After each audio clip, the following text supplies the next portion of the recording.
This week on r/2XChromosomes.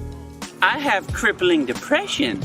Stay till the end to find out what happens when I finally took a stand against my ex-fiancé.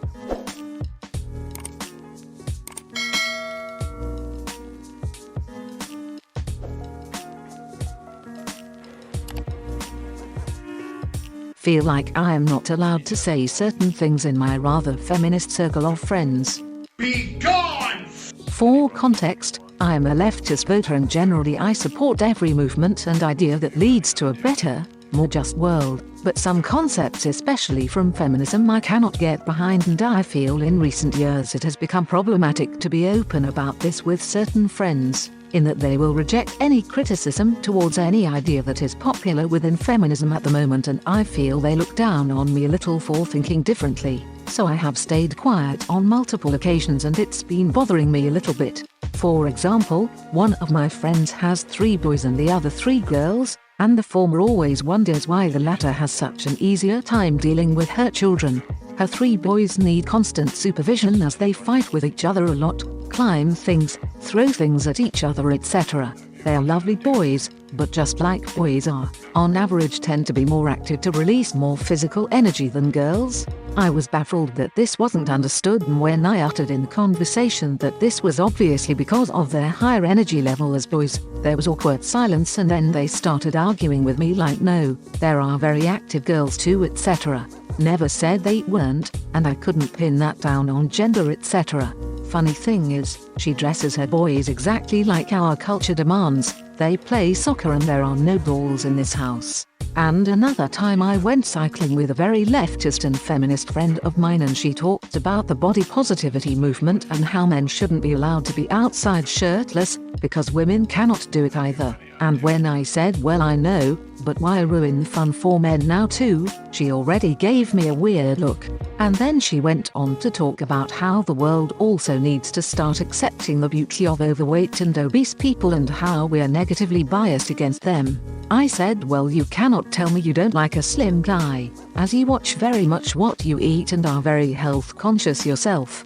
You cannot tell me a slim and in shape guy is not more attractive than a guy who is obese.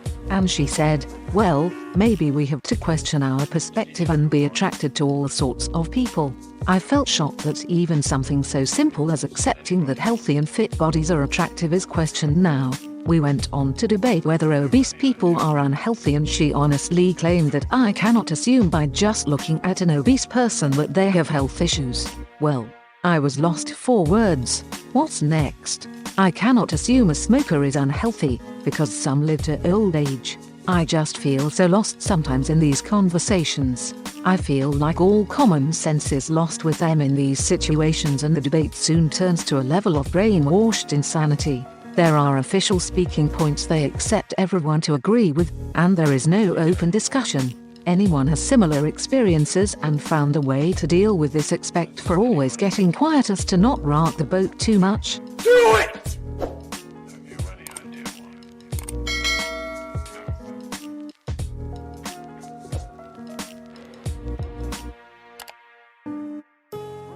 Hit my breaking point with my partner. Do it! This is mostly just a vent. It's been almost 3 weeks since I had a miscarriage and we lost our baby. My partner has been distant emotionally, refusing to talk about his feelings, or even listen to mine. All of this has been escalated by the fact that we are in lockdown, isolation together, but it boiled to a head after I asked him if we could cuddle. I hadn't been doing too great, I had spent a lot of time crying, and he told me that he would rather be alone. So today I finally told him, either we talk about what's going on, or I'm done. I thought about what I wanted to tell him ahead of time. I'm tired of having my emotions dismissed, going to him for validation only to literally be shoved away. I know he needs his space, but I need to still feel connected to him, as corny as it sounds. I know that it feels better for him to just act like nothing ever happened, but I can't bottle things up like he does. Our problem is that we dealt with the pain differently.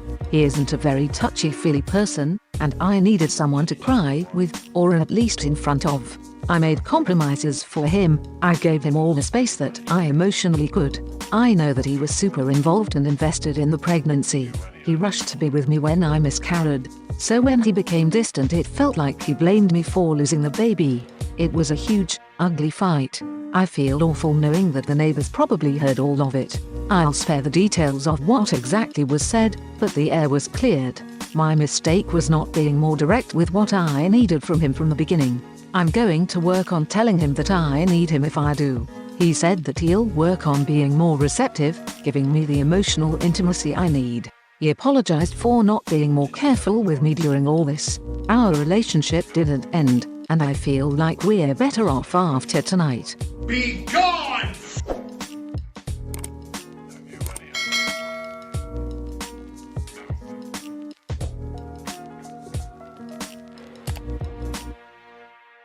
I want to be healthy for me, not hot for guys.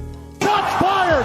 Shots fired! I've made some big life changes over the last 7 months. I quit drinking, smoking, recreational drug use. I started eating healthier and exercising often.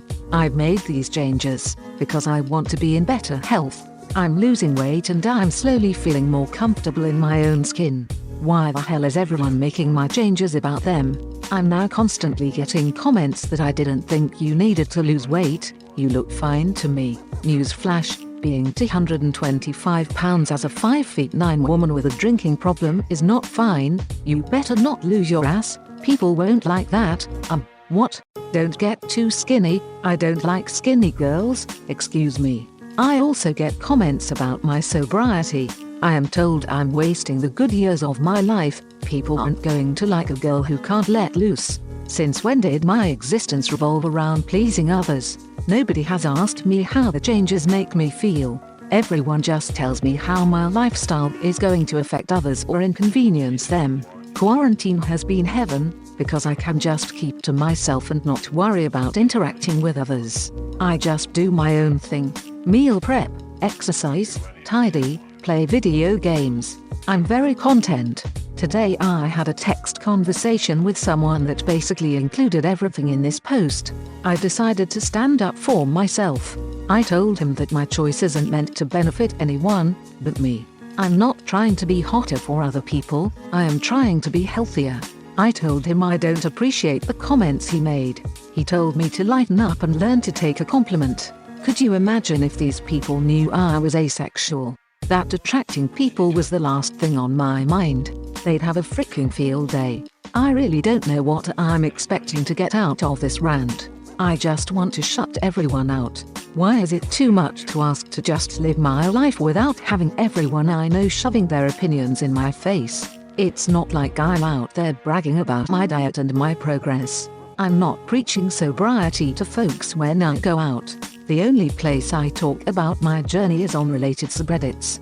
I don't talk about it with people I know, because I know I'm just inviting bad conversation. Nobody was like this when I was binge drinking and 50 pounds heavier. Catch me outside, how about that? Did he tell you why? Has anybody told you why? I finally took a stand against my ex-fiancé. Catch me outside, how about that? I'd dealt with your bullshit for 2 years. It only took 4 months for you to lay hands on me and show me your true colors. We were going to get married this summer. You were the worst thing that has ever happened to me. You dumped me on Mother's Day last year. Almost a month ago you tried to kill me, and 3 weeks ago you went through my Facebook and found all of my messages with the man I want to spend the next few chapters of my life with. You smashed my iPad with a butterfly knife and threw it in the trash while I was at work. You stole my stimulus check from a joint bank account you forced me to get with you once I got a good paying job. You have funneled my money out of that account for almost 2 years while barely working yourself. You never let me spend any money on myself. That wasn't even the first straw. Destroying my property and stealing from me weren't the last straw. Even almost killing me wasn't the last straw. The last straw was when you threatened to shoot the only people I have left in this world. You have ruined my life countless times over the past 2 years, and now I am finally free. Today I went to my local police department, filed for a restraining order, told them everything. A state's district attorney read my affidavit and the judge said yes. You didn't buy that gun for protection. You didn't buy it for fun or for sport. You bought it to intimidate me and get me to give you what you want. Well, your criminal record and your recent purchases worked in my favor. I thank the detective that walked me through the process of getting a restraining order. He wiped my tears and he gave me water and told me I was strong and that today was the first day of the rest of my life without you. He made me feel heard and he made me feel safe. I thank the judge who sympathized with me and cared enough to know that I don't deserve any of what I have experienced and granted me the relief of abuse order. I thank my best friend for basically dragging me to the police station by my hair, because she has seen me just absolutely die inside because of you and the things you say and do. And I thank myself for finally saying enough is enough. I am done. I am free. I am free.